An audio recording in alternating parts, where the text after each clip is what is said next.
Very good. We'll get started. My name is Rod Vance, a member of the James River Division, and I was asked to give the clinic today, and it's the introductory guide to making videos.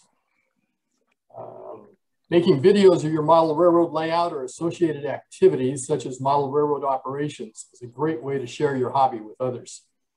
Earlier this year, a member of the James River Division suggested a clinic dealing with making videos, and I decided to take up the challenge. In the process, I learned a whole lot that I think will make it easier and cheaper for you to begin making videos of your own model railroad or other endeavors, if you so desire. The clinic today consists of a PowerPoint presentation that's about 20 minutes in length, followed by a live demonstration of creating a video, which will take me about 10 minutes. And then I'll take questions at that point in time. I titled this clinic as an introductory guide to making videos rather than a how-to, simply because there are so many different types of cameras and software used to make videos that there's no way I could address all of them. There is no one correct way to make a video. I'm going to talk first about software that you can use to create and edit a video, and then we'll look at what I call the 3 stages of creating a video. Just a quick slide or two on my credentials, or lack thereof, as you'll see here. My videography education is simply self-taught. My wife and I enjoy taking trips overseas, and I typically take 2,000 to 3,000 photos on our trips. In 2007, I learned from a fellow tourist how to take my photos and put them into a video, what I call a video slideshow. I've done that for about 7 of our international trips, totaling slightly more than 10 hours of video. In 2015, I decided to apply this experience to my model railroading efforts and began making videos of my layout and posting them on YouTube as a way to share my model railroading experiences with others. To date, I've made 26 videos of my layout and 2 videos of other layouts. My YouTube videos have been viewed more than 251,000 times since 2015, and I have more than 1,800 individuals monitoring my channel for new videos. So given that information, does that mean I know what I'm doing? Yeah, not necessarily, but I have a lot of fun and I like the results of my video production process. So with that background in mind, I've created this clinic with the goal that you see here. After sitting through this clinic, if you have access to a digital camera and a computer, noting that most smartphones meet both criteria, I believe that you should be able to create a video at no cost. With that introduction, let's get on with the clinic. In order to create a video, you need to have video editing program, which is a software application that helps you build a library of the things you're going to use in your video, enables you to create and edit a video using what's called a storyboard, and then outputs your video to some sort of medium so that you and others can view the video. Hopefully this diagram will do a better job of describing the video editing software. First, you have inputs, typically photos, video clips, maybe graphics such as track diagrams, and maybe audio clips such as background music or narrations. On this slide, some of the common file types for each of these elements are shown in parentheses, but these are not by no means the only file types you'll encounter, and we'll talk more about those later. These elements are input into the video editing software. Most video editors use a storyboard to create a video. That is a series of panels arranged in a consecutive order to tell a story. You simply drop your inputs into these panels in the order that you want them to appear in your video. Finally, the video editing software allows you to output your video to some sort of medium so that you can watch your video. It might be a video file saved on your computer, perhaps burned to a DVD or Blu-ray disc, or maybe uploaded directly to YouTube or some other online repository, depending on the capabilities of your video editor. Okay, now that we have some sort of idea what video editing software does, it's time to look at what software is available. The good news is that if you already have a video editing program on your computer, if you have Windows 10, Windows, or one of the Apple operating systems. If you have Windows 10, you should have a program called Video Editor already loaded since it comes with the operating system. I've found that on some Windows 10 systems, the video editor might be hidden inside the Microsoft Photo program, and I'll show that later during the demonstration. For computers running an earlier version of Windows, the software application is called Movie Maker. If you're running an Apple computer, the included app is called iMovie. If this program isn't already loaded on your computer, you can download it from the Apple Store at no charge. These programs provide you with good basic capabilities to create and edit a video, and they're available at no charge. Such a deal. Here's a list of 4 additional video editing applications that I found recommended online that you might also want to consider. I don't personally have any experience with these other than reading about them when I did my internet query. And you'll see on many of these slides, I've noted the query that you can use to find the relevant information. Now, if you have an Android device, there are lots of video editing applications available to you at no cost. Simply query the internet for free video editing apps for Android devices. Note that many of these free apps mean that you'll be subjected to advertisements. On some of them, you can pay to avoid the advertisements if you so desire.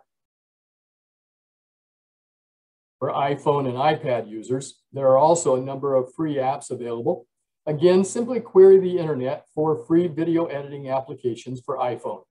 Many of these free apps will also subject you to advertisements, just like the Android apps.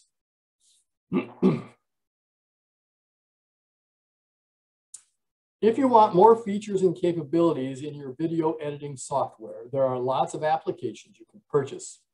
This slide shows 5 applications that PC Magazine recommended. These prices are for current versions of these applications. But you might be able to find older versions of the software available at significantly lower costs. As I said, these video editors give you more features and capabilities over the free software applications. You'll be able to do more with your videos, such as create special effects and have more control over what's happening in your videos. If you want to incorporate some of the high-end capabilities, such as virtual reality support or outputting 4K video, you'll need to invest in a premium video editor. Having looked at the different types of software available, here's my recommendation. I suggest you pick up one of the free software applications and take it for a test drive. Create a short video and see what you think. If you find yourself getting hooked on creating videos, but you want more features and capabilities, then you can look at spending money on one of the premium packages. And we'll talk more about this later. Now let's look at how we actually create a video. I like to look at the process as 3 stages: create, compose, and share. If we overlay these 3 stages onto the video editing software graphic that you saw earlier, you can see how they relate. You create the photos, video clips, and other inputs that you're going to use in your video. You compose your video using the video editing software, and you share your video using the output capabilities of the video editor and perhaps other software. Now let's look at each of the 3 stages, starting with create. In this stage, we're going to create all the inputs that we want to use in our video, including photos, video clips, graphics, voice recordings, music, and whatever else we desire. Paramount to your efforts to create a video masterpiece is access to a digital camera of some sort. And there's lots of sorts to choose from a high-end expensive digital SLR camera to a lower cost point-and-shoot camera, or perhaps something in between like what I use. Many of these cameras used to take photographs also have a movie capability that produces acceptable results. Perhaps you have a dedicated digital movie camera, or maybe even one of those ultra small spy cameras that can ride along with your scale trains. Then, of course, is the ubiquitous smartphone, which comes with photo and video capabilities.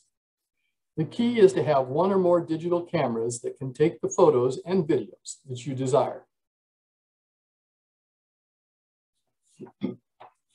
I'm not going to give you a lot of tips on photography in this clinic. There are plenty of YouTube videos and information on the internet to do that. But I will give you 2 tips appropriate for the create stage. First, keep your camera steady as much as possible. While free-handed shots work at times, if you've ever seen a YouTube video where the individual is really bouncing around filming something, you know how seasick you can become. You might choose a full-size tripod, as shown on the left in this slide, that raises your camera up maybe 5 feet or more. Or as shown in the center here, this is a mini tripod that only stands about 3 or 4 inches tall, and your camera attaches to the top of it. On the right side, you can even buy a device for about $10 that attaches to a tripod and holds your smartphone. The second tip deals with aspect ratios. I'm not going to go into detail, but most photographs are shot at what we call a 4:3 aspect ratio. That's the ratio of the image's width to its height. Our widescreen TVs today, and hence most videos, typically use what's called a 16:9 aspect ratio. The point here is that if you project a typical photo on a widescreen device like a TV, you most likely get black bars on the sides of the photo, as shown in the slide. Things look much better if you match the aspect ratio of your photos with that of your video clips by adjusting the settings on your camera. But all is not lost if you don't do this. You can always live with the black bars, or perhaps your video editing software can get rid of the bars. Not a big deal, but just something to think about. And I'll show you in the demonstration how the Microsoft free product gets rid of these black bars. Now, if you want to create graphics, perhaps a track diagram, an elevation chart, or maybe just simply a bullet chart, you can use just about any software package you desire. The key is to save your graphic in a format that your video editor accepts, such as a JPEG file, which is the most common format. When you click on the Save As option in your graphics program, it should show you the different formats in which you can save your file. The same goes for audio, whether background music, narrations, or whatever. You want to save your audio file in a format acceptable to your video editor, such as an MP3 file. If you don't save your work in an acceptable file format, all is probably not lost. There are lots of no-cost utilities available for your PC that convert most file formats. Just query the internet again for the types of files you want to format. Okay, you've created the inputs to your video masterpiece. The compose stage is where you get to actually put things together and adjust them to create your video. Here's a screenshot of the no-cost Microsoft Video Editor program that shows the key elements of the compose stage. And my cursor here. In the upper left corner of the screen, you see the various photos, video clips, and other items that you've identified as possible inputs to your video. Bottom of the screen, shown in the panels here, is the actual storyboard. As I said before, it's a series of panels running left to right in which you place your inputs in the order that you desire for your video. One panel might be a photograph, the next panel might be a video clip. In the upper right-hand corner of this screen here, you see an image that shows what your video actually looks like. Now, all of this will make more sense when I demonstrate the actual creation of a short video when we're done with this PowerPoint presentation. I mentioned this before, but if you have an input file that you want to use in your video editor, but the editor doesn't accept the file's format, you may be able to use utility software to convert the file.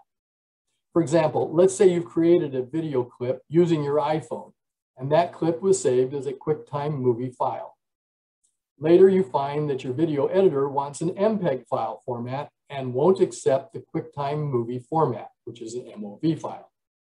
On the internet, you'll find there are a number of no-cost utility programs that will convert the QuickTime file into an MPEG file. Again, simply query the internet for the types of files you want to convert.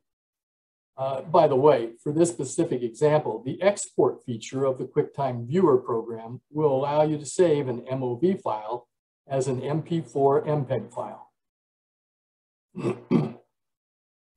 In your video editing software, you'll find several ways to adjust your inputs. For example, when you display a photo of your input, as shown at the top here, you can tell the editor how long you want that photo to appear on the screen. In this example, I've told the editor that I want the photo to appear for 3 seconds. This is just one of the types of edits your software may allow you to do on photos. There will be other edits available for your video clips. The most common edits are called trim and split. It's very common to have part of the beginning or ending of your video clip that you want to delete. Maybe you shot a clip of an oncoming train, but the clip runs for several seconds before the train actually appears on camera. If you want to delete the portion of the video clip before the train appears, you simply identify where that happens in your video clip. And then tell the editor to trim off that part of the clip. You can do the same for the end of your clip if needed.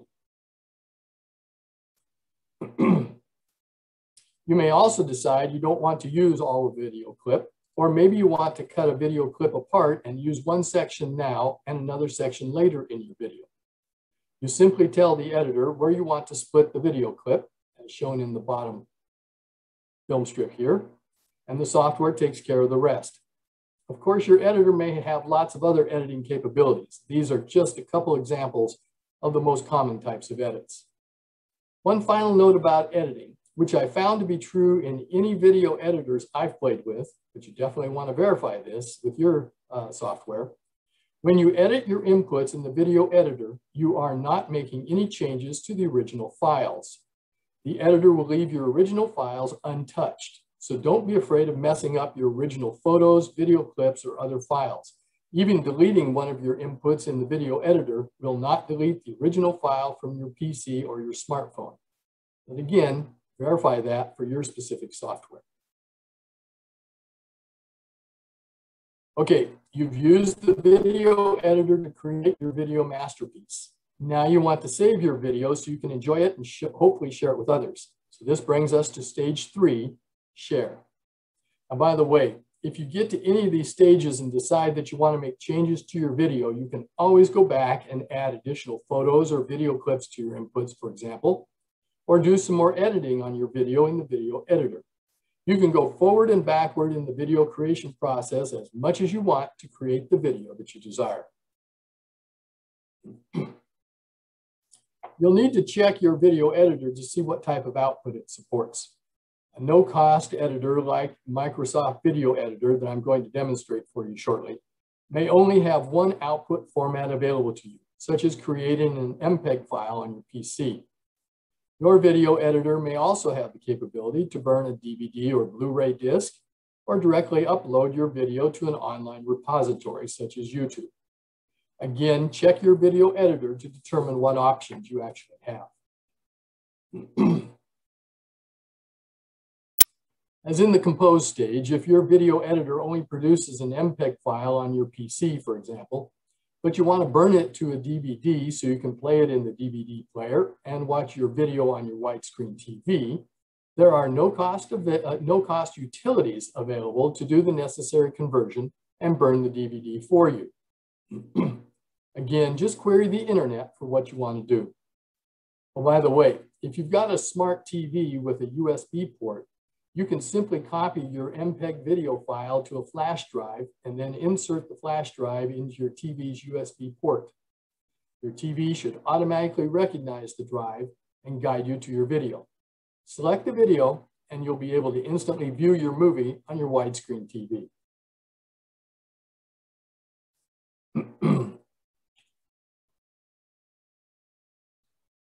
Using the video creation stages we just talked about, here's the actual process that I personally use. The videos I create are typically 5 to almost 30 minutes in length. I have a Panasonic Lumix 12 megapixel camera, sometimes called a bridge camera, that takes both photos and videos. I typically use PowerPoint for bullet charts and Visio for track diagrams to create any graphics that I want to use in my video. And I save these outputs as JPEG files. I record the narrative for my video separately from my video clips. I never narrate as I shoot my video clips, since that drastically limits my ability to edit my clips and narrative recordings later. I simply use the voice recording utility in Windows 10 to record my narratives. Finally, I choose background music from the online YouTube library of royalty-free music. I find that low volume background music is a nice touch in videos, especially when I'm not narrating a scene. That's just the way that I do things. If you've ever watched any of Cam Green's videos, for example, about how he's building his layout, you'll know that he shoots his video using a handheld smartphone, and he narrates the video at the same time. For his short videos, this process works very well for him and produces an enjoyable video. You'll have to decide for yourself what process works best for your videos. So if you're interested in creating a video, here's my suggested game plan. Grab your camera and take a few photos and or video clips. Choose one of the no-cost video editing programs, input your photos and video clips, and create your first video. Play with the various editing capabilities of your video editor to see what happens. As long as you have a digital camera and a PC, or a smartphone if you choose to do your work there, you should be able to create your first video at no cost other than some of your time. And if you don't like the results, throw it out and start over or re-edit it. And if you do like the results and find that you enjoy the video creation process, perhaps you're on the road to creating your own YouTube channel. In just a second, I'm going to give you a short demonstration using the Microsoft Video Editor program in Windows 10 to create a short video, just to show you how easy it is. But before I do that, if we can open the line back up for everybody, I'll answer any questions you might have at this point. And if I see that a question is going to be answered in the demo, I'll let you know that as well. So Ernie, can we open people up? Everyone should be able to open their mic if they want, so they can unmute and come on in. Yeah, if there's any questions. Will you be using iMovie or a PC program? I'm using a PC. I'm on Windows 10, so I'll be using the Microsoft Video Editor, the freebie that comes with Windows. Okay, thank you. Okay. You can answer more questions later. Let me get out of this. And let me get in to the editor. Okay, so you can still see my screen, can't you, Ernie? Yes. Okay, very good. I'm Windows 10. I won't explain everything in Windows, but this is my start screen down here. And I'm going to scroll down. It's in alphabetical order. Let me scroll down to the V's. We're still seeing your PowerPoint in the oh, okay. Hold on. unopened mode, if you will. Yeah, hold on. I got to go back here. I think you have to change your screen if I'm not mistaken. But I'm not an expert. Oh yeah, I got to get the Zoom opened again. All right, Ernie, I'm not getting my Zoom screen so that I can. Oh, wait a minute, meeting controls. Let's see if this is it. No. Oh, I apologize. I'm not getting the screen here where I can shut off my sharing. Okay, let me see if I can do that for you. Oh, wait a minute. I see it up here. That's hiding at the top. Stop sharing. Yep, there you go. There you go. Now we're seeing your lovely face. We're good. Oh, I'm sorry. Let me share this again. All right, hang on just a second. Let me make sure. I should just be able to share my desktop. Yep, hang on.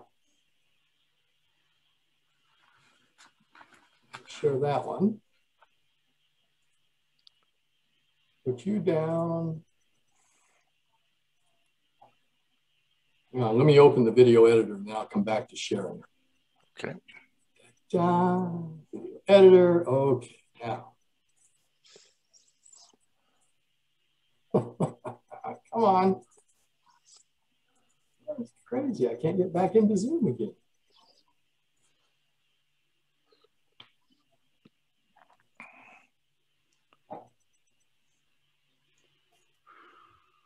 Well, okay, now I'm back into Zoom. Okay.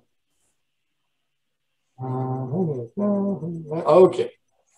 Now the next screen that comes up should be a share of the Microsoft Video Editor if I've clicked all the right buttons here. There you go. Oh, excellent. Sorry about the delay there. Okay, this is the Microsoft Video Editor. This is the freebie that comes with Windows. I brought it up, and you can see up here, there's a button called New Video Project. So I'm going to do everything in front of you. There's no tricks behind the scene here. I'm going to click the new project. I'm just going to accept the name of my video is called New Video as fine.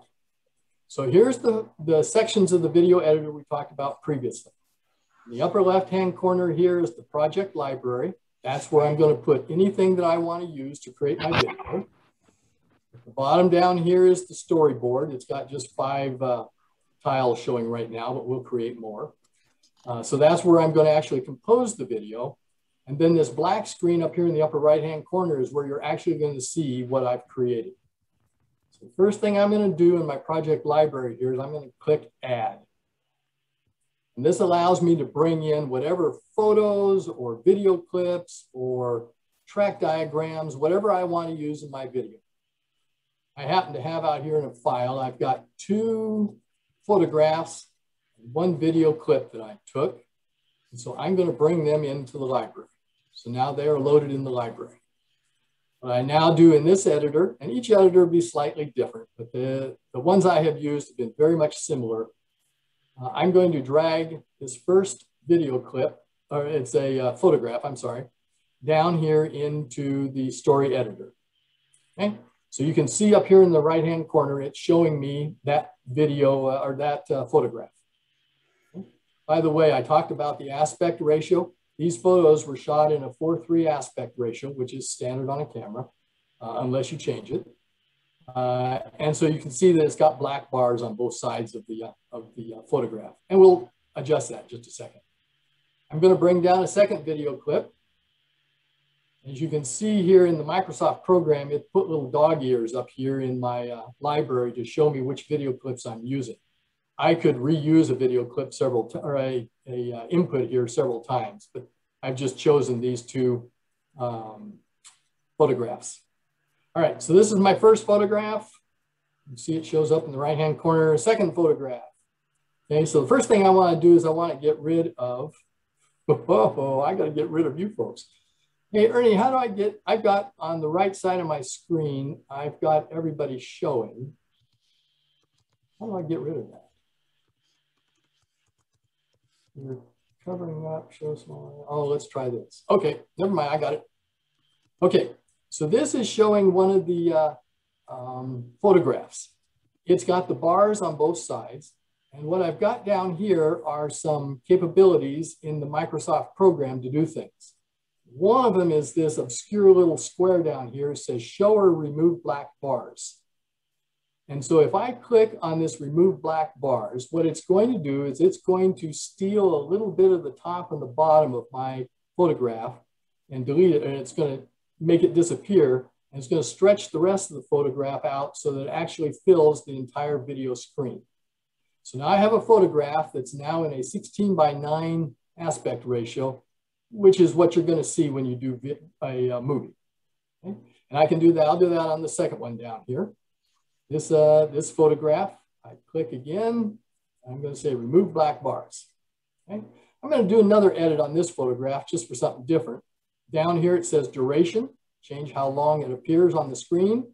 The default duration as shown in these photo clips in my storyboard is 3 seconds. So on this second photo, I'm going to click and I'm going to say I want it to exist for 5 seconds. So it will stay on my screen for 5 seconds. Now, let me go back. Notice I've got buttons down here. This is the play button, just like you were using a VCR or a DVD player. So if I click it, you're going to see the first photo for 3 seconds, and then it changes to the second photo for 5 seconds. Okay? Little trick here on photographs. And they're not very interesting when they're kind of static images like this. Let's make them move just a little bit. So I'm going to go back to the first photograph. I clicked on the storyboard down here. And in my commands, I've got something called motion. And if I click motion on the right-hand side over here, it gives me a number of options for how I can move this photograph. So what I'm going to do, let's see what I got. Okay, I'm going to click on this one. It says zoom in right. So when this photo displays, it's going to slowly zoom in on a right-hand portion of the photograph. And you'll see what happens in just a second. Okay, we're done with that one.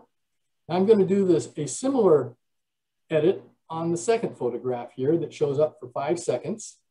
I go back to the motion button again. I'm going to click it. This time I'm going to do, let's do a pan left. So this means that my photo is going to slowly move from the right side of the photo to the left. Okay, we're done with that one. I'm going to go back to the first photo. I'm going back up to my picture here in the right-hand corner of the editor, and I'm going to click on start. So now you can see my photo is actually moving. Both photos, the first one did a zoom, the second one did a pan. So even though these are static photos, by putting just a little bit of motion into them, makes for a much more interesting presentation. Okay, let's go back up here to the project library. I've got a video clip. Let me bring it down to show you how video clips work. This is a video clip. Let me play it for you. It's 35 seconds long, which we're going to change that drastically in just a second. And you should be able to hear the audio. It's a steam locomotive sitting in my yard. I zoomed in on it. I sound the bell and the whistle. He says, there it is.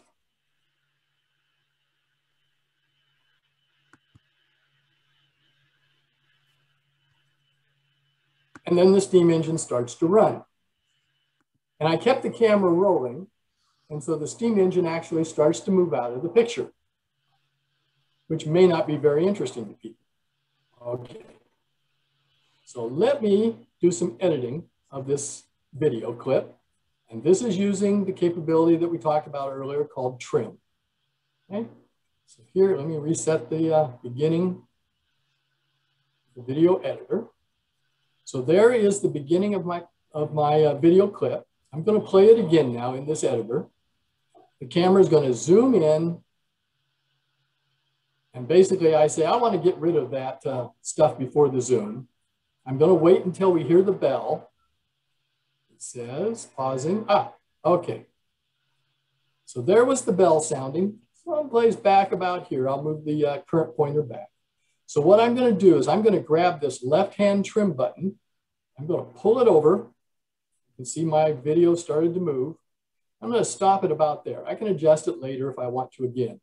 So what I'm doing is I'm trimming off all of the front end, actually about 12 seconds of front end video on this video clip, so we don't see the zoom and we don't see the engine just sitting there doing nothing. Okay? Now on the back end, I'm going to grab this back end pointer here. On the back end, remember that the train moves to this point out of the screen. I'm going to say, nah, that's not very interesting. I just want the locomotive to start to move, and I'm going to stop my video clip right here where it starts to move out of the screen. So again, I'll move the current clip right there, and that shows you where it ends up. So I've now trimmed this video down significantly. I'm going to say done. Bing. Now again, this has not changed my original video clip. It's only changed what's showing for the movie. So here is that clip. I'm going to play it now. Nope, hold on. I'm going to reset it. Okay. Here's the video clip. So we get rid of all that boring stuff on the front end of the video. We get the wonderful bell and steam whistle sound. Locomotive starts to work, starts to run, but it stays in the frame, and I've gotten rid of all the stuff that I didn't want on the back end. So that's what trimming does for me. So here's what my video looks like right now. It's a whole 25 seconds long. It starts with a motion of the first photograph, then we've got a pan left of the second photograph, and then we finally arrive at the video.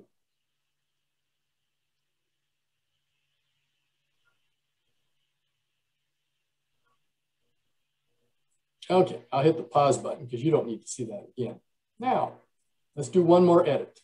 Back here on the front photograph, and I want to put in a what they call a title card.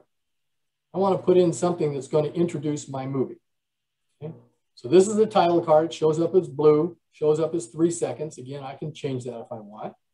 I'm going to go back here to my options, and I'm going to click text. Now, there's lots of different ways I can put text in this picture. This is what they call love text, joy text, classic text. I like the adventure. So I'm going to click that one. It's just a different style of text, and your editor will have different options. I'm going to type in now at the top up here, demonstration video. And then I'm going to click done at the bottom. Again, there's other options here, but I'm not going to explain all those options. It's not necessary. So what happens is at the beginning of my video, let's move this back. The beginning of my video, I now have a title card that says this is a demonstration video, and then it goes into my photograph. All right, let me go back and do, let's do one more. Let's go at the very end. I'm going to put a title card. I'm going to do the same thing. It's text. It's still adventure. I'm going to put in a final title here. It says the end. I'm really clever in my creative videos. Okay, notice where this clip ended up in my storyboard. Here I have my storyboard. All I have to do is click and hold down on that particular tile, and I can move it to the right, and it's now reorganized my storyboard. And I could do that to any of these clips that are out here. So go back to the beginning. I now have the beginning of my video. I've got an opening title slide.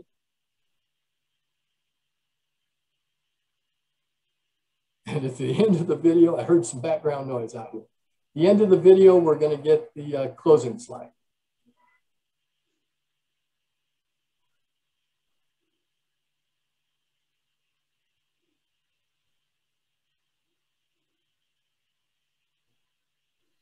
Now you'll notice there's no narration in this video. And because I didn't include the narration as I was shooting these different images, I could edit them without affecting the narration, the audio. There is an audio capability at the very top up here. It's called custom audio.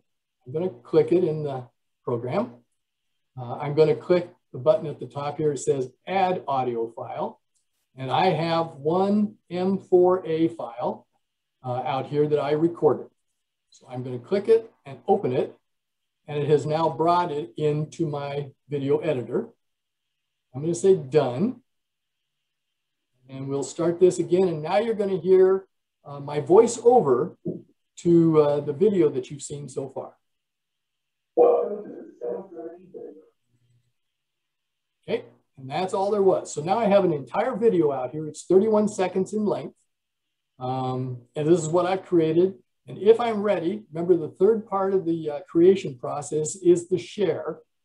And on Microsoft Movie Maker or video program here, video editor, it's in the upper right-hand corner. It's called Finish Video.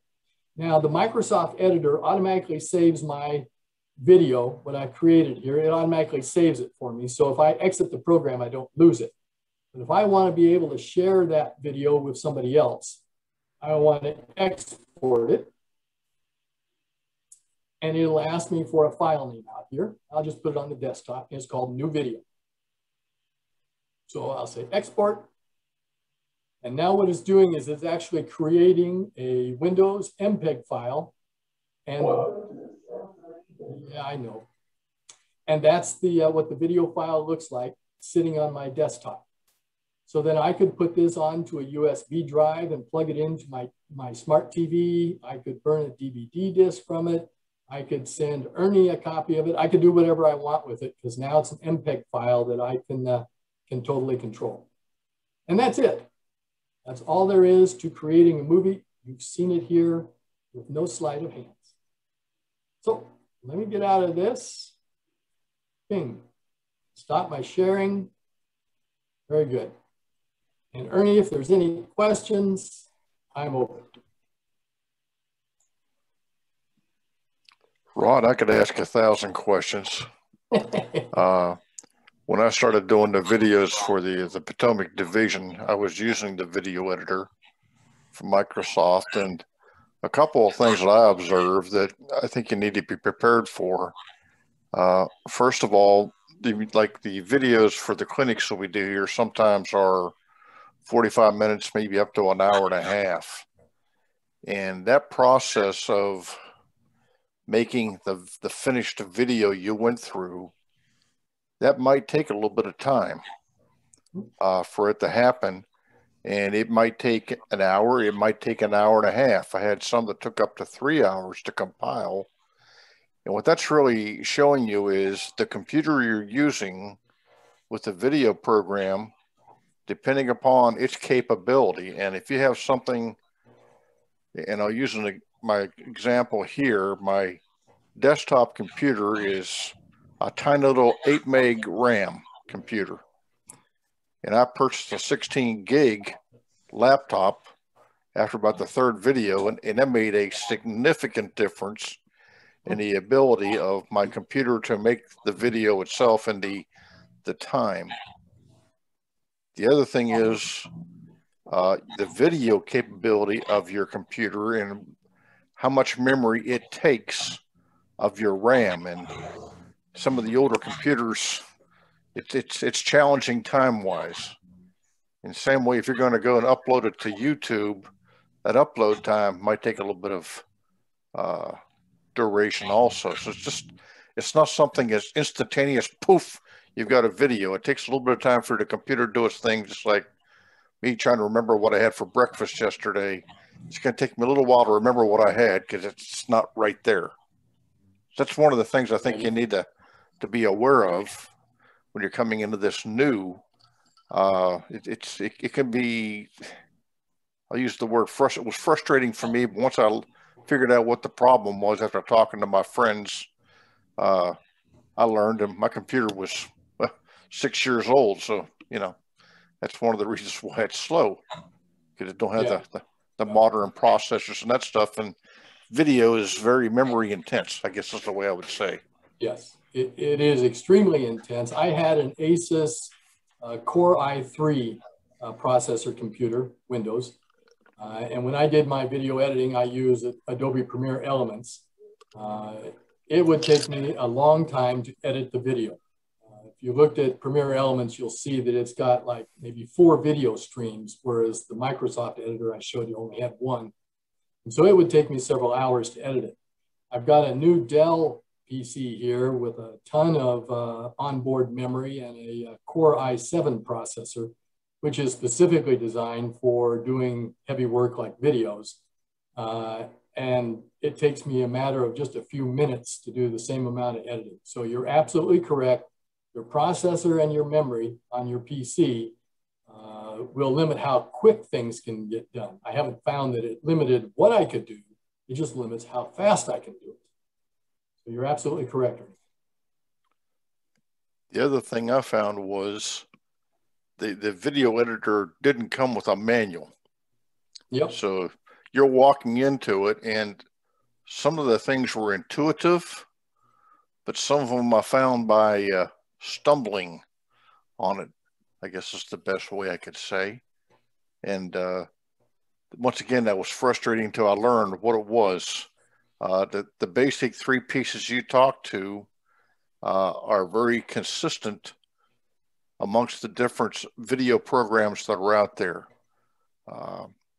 I moved off of the Microsoft video editor and went on to a program called Sony Movie Studio Platinum 13, which was about $50 for the program. I was able to download it, but I found that it was very similar to the Microsoft program, but it had some additional things in there. And I'd also found that a couple of my friends that I had been talking to were using it, and they gave me something to call as an expert.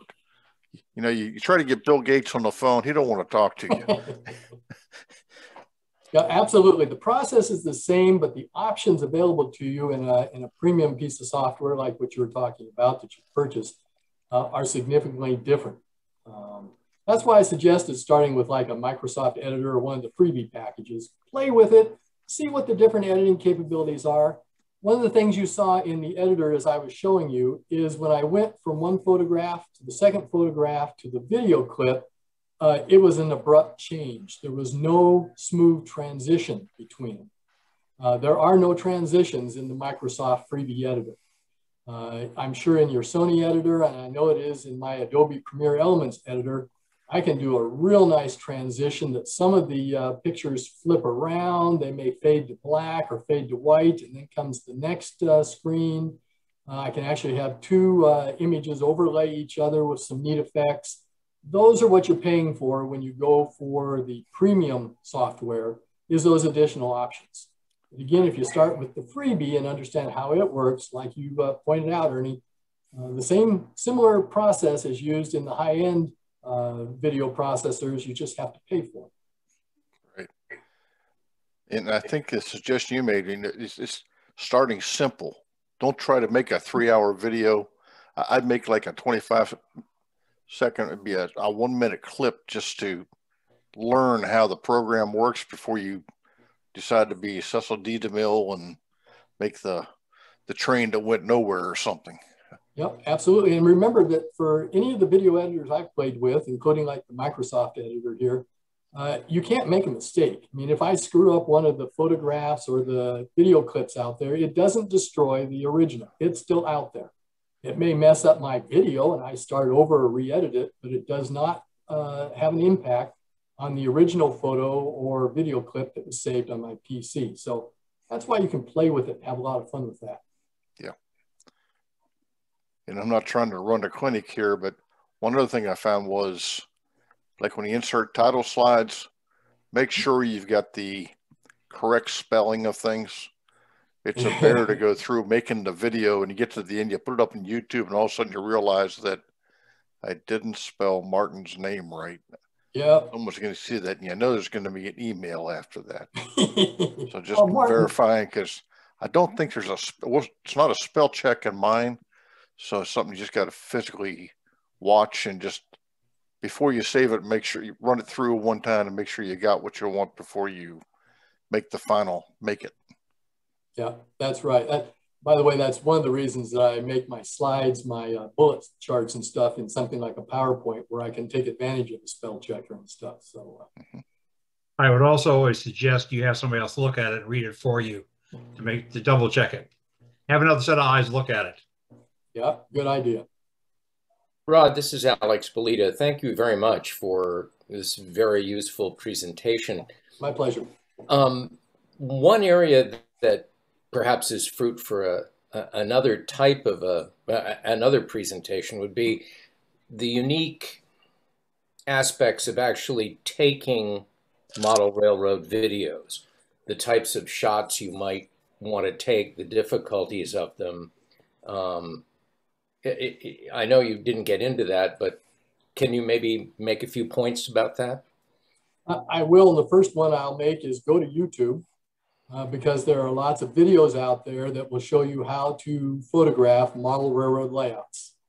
But one of the things is, just a simple thing is, for example, that steam engine that I was showing in a video clip, you always want to have space to the left of the engine in this particular case, which is the direction the engine's going. So you want to have blank space out there that the engine's moving. When the engine starts to move off of the clip, then it becomes uninteresting. Another one that bothers me on some of the videos is you get a 15-car train that's running out there on the layout, and every video clip seems to sit and show the locomotive go by, and then every one of the 15 cars goes by every time you see the locomotive. One of the tricks I've used is in Adobe Photoshop element, or in the video elements, is you can show the beginning of the train passing by and then transition and show the end of the train leaving. And because it's in the same video clip and you've used the split capability in the editor, then it merely shows the beginning and the end of the train, and you know it's passed by and you don't get to count 15 cars passing by. But the key message is go to the internet, go to YouTube, and query on making videos of model railroads. And you'll see that there are a number of good ones out there, good YouTube videos out there that show you how to film a model railroad and take pictures. Thank you. Hey, Rod. Mm-hmm. I have a question. When you were talking about narrating, it seems to me like it's backwards if you do the video link first and then you do the audio afterwards. Because if you have a script, how do you determine, do you figure out your script you link first and then adjust your video to length, or how do you do that? I've done it both ways. Okay. Most of my videos, I just did one that was about a half hour long, did a tour of my layout that's sitting behind me here. And I did the videos first because I primarily wanted to show certain things. And so then after I was done with the videos, I actually wrote out my script. I just used Microsoft Word to write it out. Wrote out the script, but then would explain the video. Mm-hmm. What I have found typically is you're going to talk a whole lot longer than what your video clip is going to allow. And so you're going to have to cut down your words, because you'll see lots of YouTube videos out there where the individual just goes off and talks for minutes and minutes about something that is uninteresting, or they ramble or whatever. So lately I've been doing my video clips and then I write my script to match them. Mm-hmm. Now there are some videos that I've done where somebody has asked me to show something in particular, where I will write the script first because I want to explain it, and then I will film or photograph my layout to match what that script is. Mm-hmm. That was because the script is the most important in that particular video to explain a particular thing. Most of my videos are not that way. They want to see trains running on a layout. They don't want to listen to me talking to them. So I do the video first and do the clips first, and then I will actually record and write my narrative and record it. Again. So how do you do the script when you have, say you have 3 pictures and you want to have the audio across all 3 pictures continuously? How do you do that? I just stretch 3 pictures. If they're photographs, I just stretch them out. Like I did that second photograph in the Microsoft editor. I changed it to a 5-second length.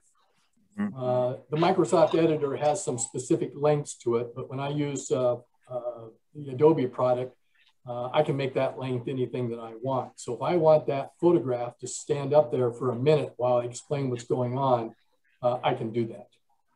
Yeah, but how do you make it carry from picture to picture? The audio go through from picture to picture, so that you don't have to stop between pictures. The audio that you heard on the demonstration that I did for you, that audio is separate from any of the images. Think of it as another layer that's put on top of it. Right. So however long that audio is, it's going to record out there. And it wasn't related just to the first picture. It could have stretched across 2 or 3 pictures. Oh, okay. Okay.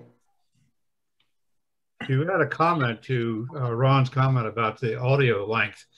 I've seen several of Terry Terrence's videos, and people have commented about the audio being too long, too much audio. They would like to see the trains and not have people talking over the whole thing. So there are people out there who want to see the trains and don't want to listen to you talk the whole time. Yeah, when I first started doing my videos, I'd have a photograph or 2 show up, or a video clip, and I would then start my narration as I'd written it.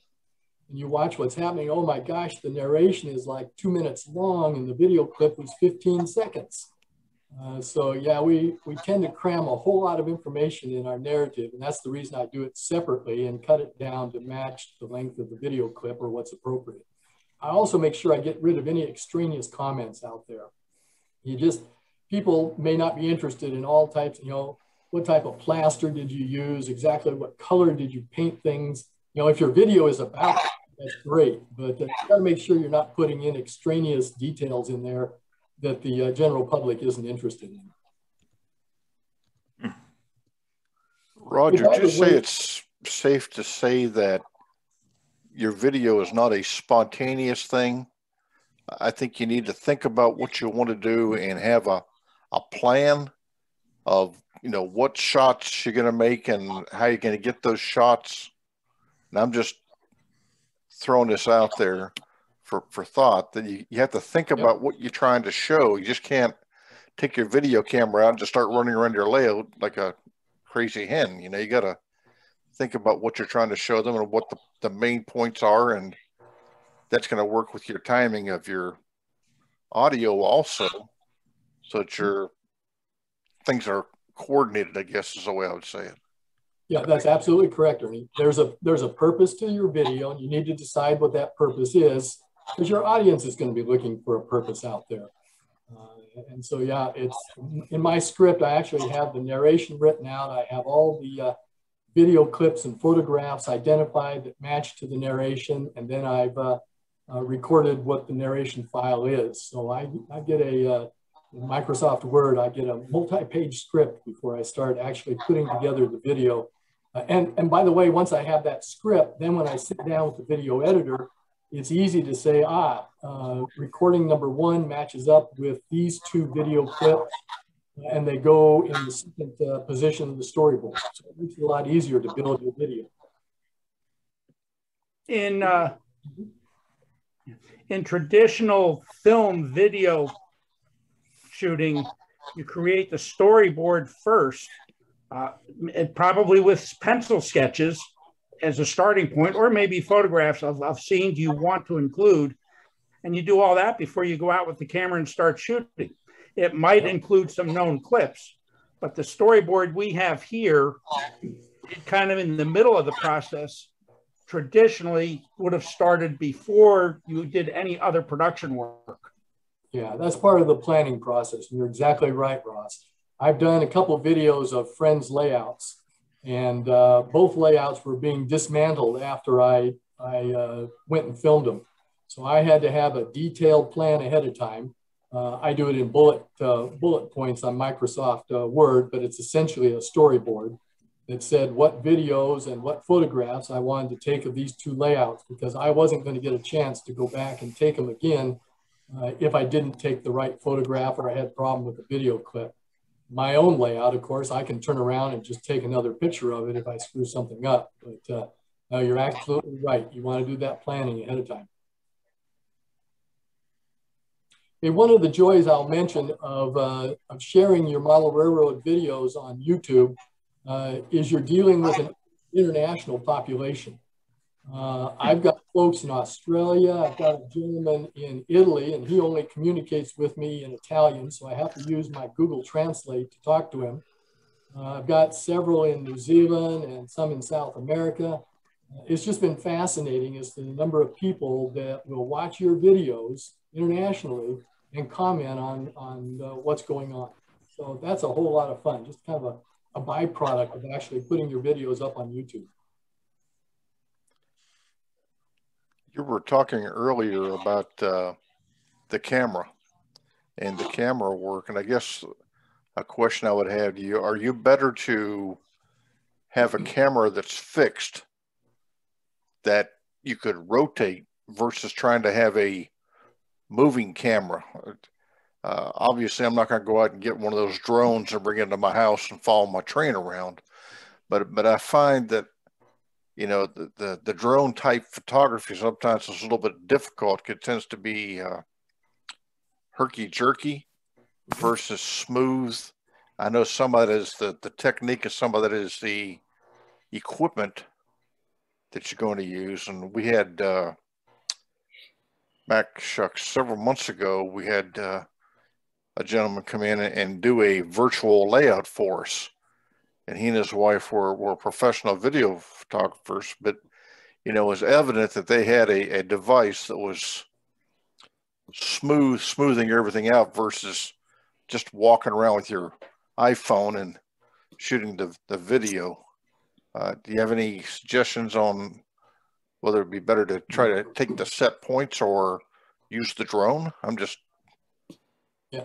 My personal feeling and the feedback I've gotten from viewers of my videos is they like the fact that I'll use a tripod and rotate the tripod as the train's going by, or I can raise and lower the tripod as the train's going by, so it makes it nice and smooth.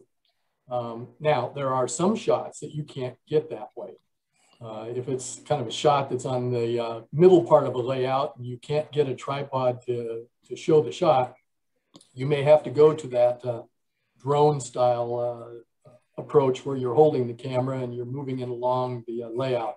You just got to be careful that you don't get that seasick feeling of all of a sudden the camera's bouncing all over the place. And, that really bothers people from the comments that I've received back. But yeah, if at all possible, I use a tripod and have a fixed location for the shot, and I'll use the pan so that the tripod moves back and forth as the train's going by. I think personally it makes a better shot. But again, if you look at some of Cam Green's shots with his videos with his smartphone and he's hand holding it, I think most of them come out really nice. Now, they aren't 30-minute videos, and that makes I think that can make a big difference there. But for a few-minute video, I think he does a real good job. He's pretty steady with it. One thing I would add to this tripod business, if you have a camera that you want to set on the layout or someplace where you can't get the tripod to, I would suggest using a freezer bag with some sand or metal filings, some bag to steady, put the bag on the layout and put the camera on top of the bag, which will steady the photograph. You don't have it bouncing around. You don't want to make people seasick watching this stuff. That's exactly right. Bean bags will do the same thing. Or I actually have that one tripod that I showed in that one slide. It actually stands about 5 inches tall and the legs spread out. So I can actually set them down so that my camera is sitting about 2 inches off of the track. And again, it's steady. And it's just like your freezer bag idea there, Andrew. You can adjust the legs so that your camera is level. So, yeah, good idea. In one other thought, just on your panning, you don't want to be doing fast pans. You want to try to slowly pan. I think the fast pans are ones I think that tend to give you the vertigo and the like, where the slow pans are better. And I think it can also, with your camera, if it has like an autofocus, it might go a little crazy trying to stay focused. So you're better off, I think, with the slower speed. That's just, Ernie's not an expert. I'm just thinking from problems I've had trying to do this and the fights that I've been into that I'm still trying to figure out how to do it. So.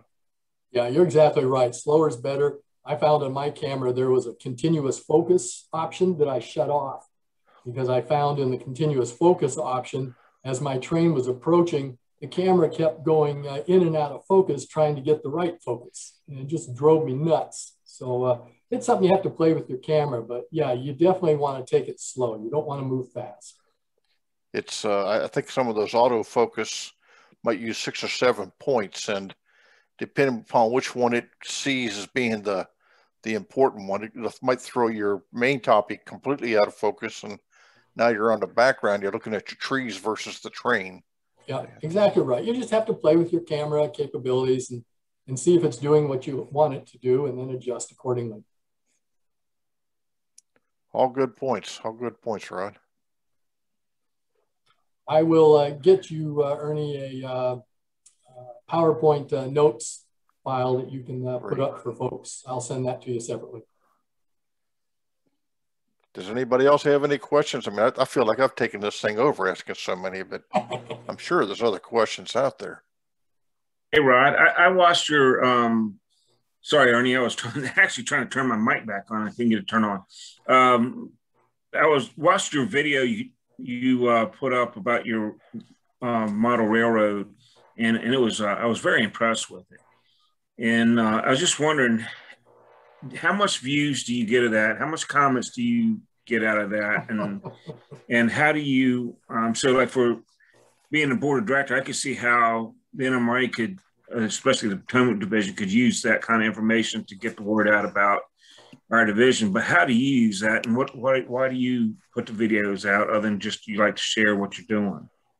It's only that I like to share what I'm doing. I do not monetize my YouTube channel, so I'm getting no money out of it whatsoever. It's strictly just the joy of sharing it. YouTube does have analytics, so I can see how many people are viewing a video, and it's thousands of people view it. YouTube sends me a report each month that says how many people have viewed things and how long they've viewed them. And so there's lots of different analytic data points that you can look at out there. But for me, and like I say, for those videos, usually I'm always surprised when I upload a video. It usually has the first viewing within a few seconds after I've uploaded the video. It always surprises me how fast people view it. But yeah, you're getting thousands of views. So what kind of information do you use, and has any of that information you've gathered altered how you do videos, or what you focus on, or what's popular, or what have you learned from the analytics? I don't use the analytics. I haven't used the analytics to decide how I'm going to do my videos. I have used user comments because I had one user comment, for example, that said, gee, I really like your tours of your layout, but have you ever shown the track plan? And I hadn't realized I'd never shown it. So that's the reason in the latest video, it has a detailed track plan matched with the actual photographs and video clips of the layout. That was based on several user comments that they wanted to see certain things. So I get I always answer every user comment unless they're snide and nasty. But if they're decent comments, quite often they will give me ideas for future videos, and I will let people know that. So that's how in fact, I had one comment recently that said, the guy really enjoyed the video, but he says, you need to weather your track. Well, my track's weathered, but it doesn't always show up in the video. So I went back and looked at some of the sections that I had filmed in the video, and the individual the track was weathered, but not weathered very well. So that's on my to-do list, to go back and weather some of the track. And I responded to the individual and says, you are correct. And it wasn't weathered very well. So I'll get that corrected. So I do more through the comments, through the feedback I get from people. You could use the analytics if you wanted to see how many people are viewing your video. And you get a curve that when you first put a video out, there's a whole lot of people that look at it, and then it tapers off over days or weeks or months. And so you might want to adjust your video depending on that, so that you get the type of videos people are interested in. But I don't use analytics myself personally to decide what videos to do. And how many subscribers are you up to now? A little over 1,800. How many? A little over 1,800. That's pretty good.